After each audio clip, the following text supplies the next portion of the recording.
Assalamualaikum warahmatullahi taala wabarakatuh. Selamat sejahtera. Tuan-tuan, tolong share, tolong like, tolong subscribe.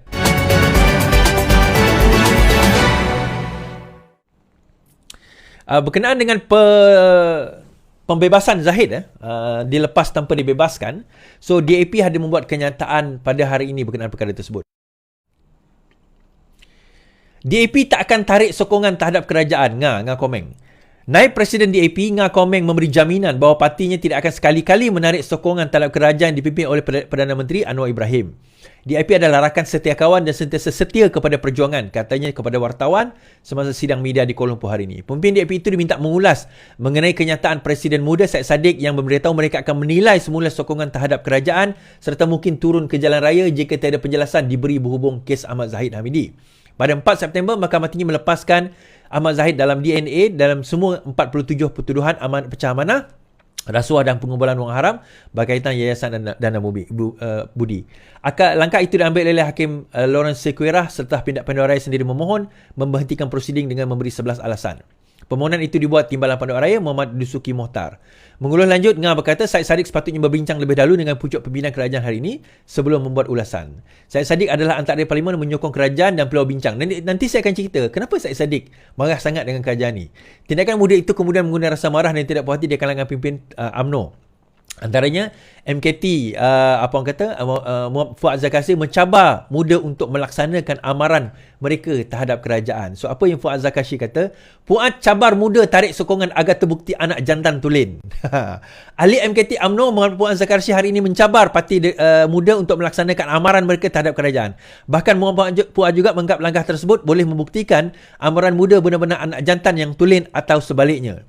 Dalam hantaran Facebook, Muhammad Puan menyifatkan amaran muda beberapa hari lalu sebagai satu ugutan kerana tidak diterima menyertai PH sebelum ini. Parti muda tidak perlu lagi memberi amaran untuk tarik sokongan atau turun ke jalan raya. Tarik saja sokongan kalau muda anak jantan tulen. Lagipun muda secara tidak rasmi sudah keluar dari kerajaan perpaduan.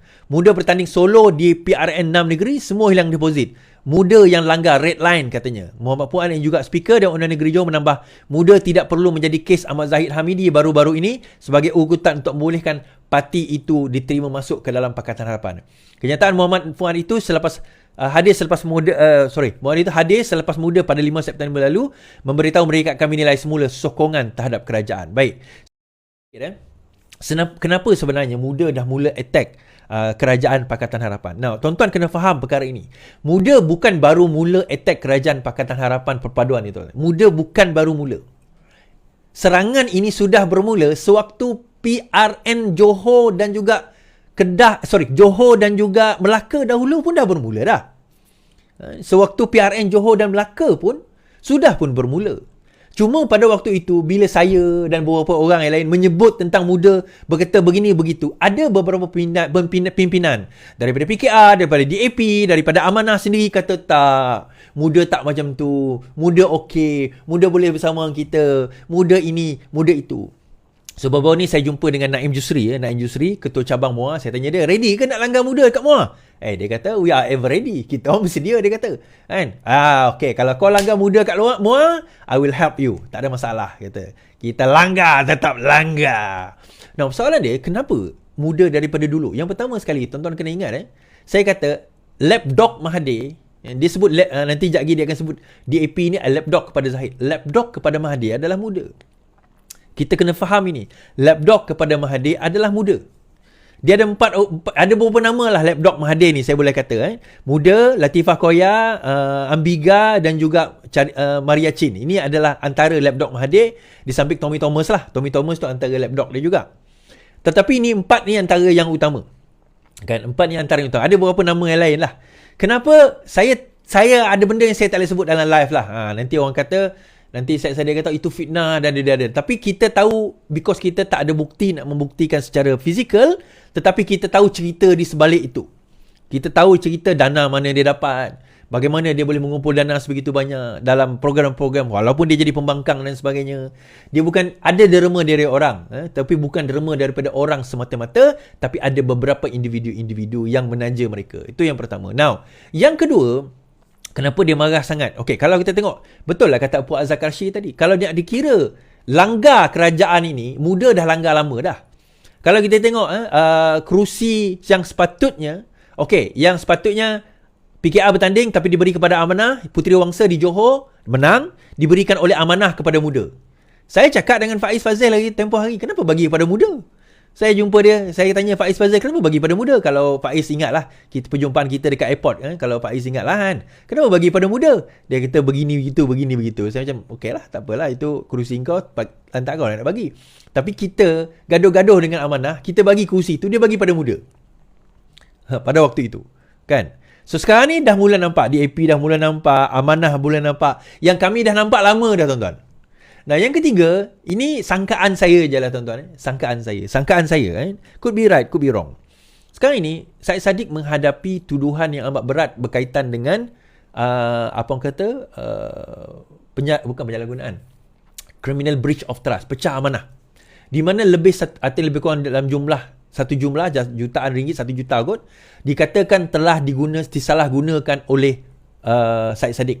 Telah disalahgunakan oleh Syed Saddiq dan telah pun dibuktikan terdapat prima facie. So sekarang ini tengah defense stage. Now, ini sangkaan saya, berkemungkinan apa yang they try to create satu naratif bahawa kerajaan ini adalah kerajaan yang tidak boleh harap. Kerajaan ini adalah kerajaan yang persecute, yang mendakwa seseorang secara politikal. So dibuat ona. Katakanlah dia didapati bersalah di dalam kes dia tersebut, dia boleh kata, tengok kerajaan ini, dia boleh membebaskan Ahmad Zahid Hamidi, tetapi dia telah menjatuhkan hukuman kepada saya kerana saya telah bersuara untuk menegakkan kebenaran di dalam negara ini. Bukannya dia melihat kepada fakta. Even dalam kes Zahid pun, dia tak lihat pada fakta pun tuan-tuan. Majoriti orang-orang dia pun, walaupun so-called budak muda yang pandai dan bijak bistari, tapi akhirnya melutut di bawah kebodohan dan kedunguan. Kerana apa? Mengikut membuta tuli. Wow, macam sajak pula aku tadi. Rhyme pula ayat tu.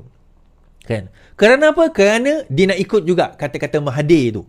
Kan? Kalau kita tengok, dia tak bersuara pun bila dibebaskan, sebelum ini dibebaskan Super Muhyiddin Yassin. Malah kes-kes sebelum ini yang discharge amounting to acquittal, Musa Aman, berkaitan dengan orang-orang UMNO sebelum ini sewaktu zaman Pakatan Harapan, lebih 100 kes telah dibebaskan. Tak ada siapa pun bercakap tentang apa-apa. So, bila saya meneliti kes 2022 Zahid, saya kata there is something wrong. Ada sesuatu yang tidak kena dengan siasatan tersebut yang dilihat tidak kemas dan juga dilihat tidak teliti. Ada 2-3 orang pimpinan DAP, pimpinan PKR, pimpinan terutama muda yang dikatakan memohon supaya AG membuat penjelasan secara terperinci. AG dah buat penjelasan, ada 11 sebab. Kalau korang baca penjelasan tersebut, dah jelas dah. Tak tahu nak jelas apa lagi, tuan-tuan. Tak tahu nak jelas apa lagi. So, saya nampak, Syed Saddiq, naratifnya dibuat sedemikian. Dan saya dengar cerita, betul atau tidak lah, Syed Saddiq kena jawab lah soalan ni, betul atau tidak. Ada perbincangan, ada juga representasi yang dibuat oleh Syed Saddiq untuk menggugurkan kes beliau. Ini Syed Saddiq kena verify lah sama benar atau tidak. Representasi itu juga dibuat oleh Syed Saddiq untuk nak menggugurkan kes beliau. Benar atau tidak? Dan Syed Saddiq kena jawab lah soalan ini. Adakah terdapat representasi untuk menggugurkan kes beliau?